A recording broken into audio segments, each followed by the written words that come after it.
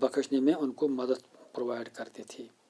دوسرا جو کوشچن ہے ہمارا، why did Genghis Khan feel the need of fragments to the Mongol tribes and to the wave social and military groups. یعنی Genghis Khan جو تھا، چنگیز خان وہ ان کا پاپولر لیڈر تھا، پاپولر رولر تھا. چنگیز خان نے منگولز کو ایک نام دے دیا، انہیں ایک پہچان دے دی. چنگیز خان ان کا مشہور معروف رولر بھی تھا اور لیڈر بھی تھا. تو چنگیز خان نے ان کو مختلف فریگمنٹس میں، مختلف گروپس میں تقسیم کیا. اس کی کیا وجوہات تھی اور اس کو کیا ضرورت پڑی ان کو مختلف ٹرائبز میں، سوشل گروپس میں، ملٹری گروپس میں تقسیم کرنا. اب ہم چنگیز خان کی بات کریں گے. Genghis Khan was the great leader of Mongols. He ruled from 1206 to 1227 CE. یعنی اس نے 1206 سے لے کر 1227 تک حکومت کی. تو لہٰذا منگولز بلیو ٹو بی وہ دا لیڈر آف منگولز جو تھا وہ ان کو چنگیز خان ان کا بہت ہی امپورٹنٹ اور پاپولر رولر تھا. لہٰذا اس کا جو زمانہ تھا، اس کا جو پیریڈ تھا 1206 سے لے کر 1227 تک، یہ چنگیز خان کا پیریڈ رہا ہے as a Mongol ruler, as a Mongol leader. تو Mongols were the inhabitants of steppe regions. They had their own separate identities.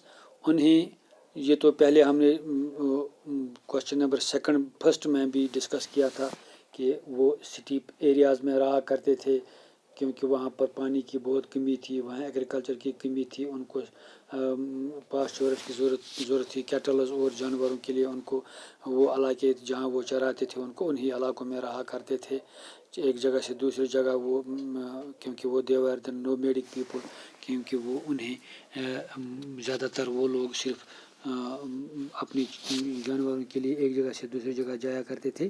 تو لہٰذا ان چیزوں کے لیے اسی لیے they were the Mongols, they were the inhabitants of Mongolian region of Central Asia. تو لہٰذا انہیں اپنی ایک سپریٹ اون جو تھی، ان کی آئیڈینٹی تھی، ان کی ایک پہچان تھی، ان کے ایک باضابطہ طور منگولز پورے دنیا میں ایک الگ ریس بھی ہے اور اپنی آئیڈینٹی بھی ہے. So in order to bring them in touch with other tribes Genghis Khan took this step. یعنی چنگیز خان نے باضابطہ طور، دانستہ طور ایک یہ قدم اٹھایا کہ انہیں دوسرے ٹرائبز کے ساتھ سوشلی منسلک کیا جائے. ان کو ایک اس طرح سے ان کے ساتھ ٹچ میں رکھا جائے، ان کے ساتھ باضابطہ طور ان کے گل مل، تاکہ ان کے ساتھ گل مل ہو جائیں گے، باقی ٹرائبز کو سمجھ سکیں گے.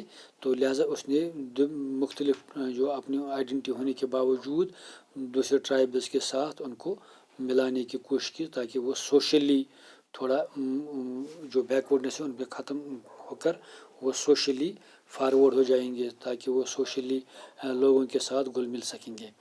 Mongols were very brave taking the advantages of their bravery. Genghis Khan organized them into military groups. یعنی ان کی بہادری کا فائدہ اٹھاتے ہوئے چنگیز خان نے ان کی بہادری کو سٹریم لائن کیا، ان کو آرگنائز کیا ملٹری گروپس میں، اینڈ اسٹیبلش اے فارمڈیبل امپائر. پھر انہی کی ذہانت تھی کہ ان کی منگولز کی بہادری کو اس نے ایک دشا دی، ایک لائن دی، ایک ڈائریکشن دی، اور ایک بہت ہی کامیاب ترین اور اسٹیبلشمنٹ، ایک کامیاب امپائر اس نے اسٹیبلش کی جس کو پورے دنیا میں دبدبہ رہا منگولز کا. جس بھی حکمران یا علاقے کی طرف وہ رخ کرتے تھے وہ دیکھتے ہی، نام سنتے ہی منگولز کا وہ حامی بھرتے تھے، ایکسیپٹ کرتے تھے ان کی گریٹنس اور ان کی سیزورنٹی، اور جنگ کرنے کے بجائے ان سے زیادہ تر ان سے دوستی چاہتے تھے اور ان کو ایکسیپٹ کرنے میں کوئی حرج نہیں رکھتے تھے. تھرڈ پوائنٹ جو اس کا ہے، childhood experience of Genghis Khan were also responsible for the fragmentation of Mongol tribes.